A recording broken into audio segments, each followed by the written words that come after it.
Hey, how's it going? I'm Alex, and today I want to show you this really cool bamboo tree that is actually a two-pack. The other one I have it in another room already, but I wanted to show this one to you guys so you can actually see it in a closer look. But I gotta tell you that this thing is just phenomenal. It's really nice for like a nice decoration on an office or like a gaming studio or like a recording studio, but also for any house. I have to say that it looks fantastic. It is actually really big in terms of how many branches it has, how many leaves it has. This one is about 6 feet and it comes in two pack. It also comes with a big base. I mean, it's not super big, but it's heavy. That's what it actually counts. And it actually will come with an assembled process. This is everything you will have to do. Just like slide them in and make sure that one is with one, two is with two, three is with three, then four, then five finally, and that's it. Let's take a closer look so you can see it better. But yeah, I gotta tell you, it looks really good. You can see the big base over there, the big pot. You see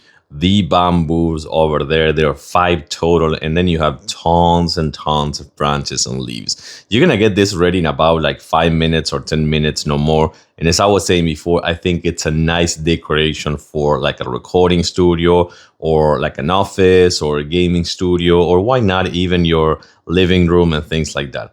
I like it. And I totally recommend these two packed bamboo trees.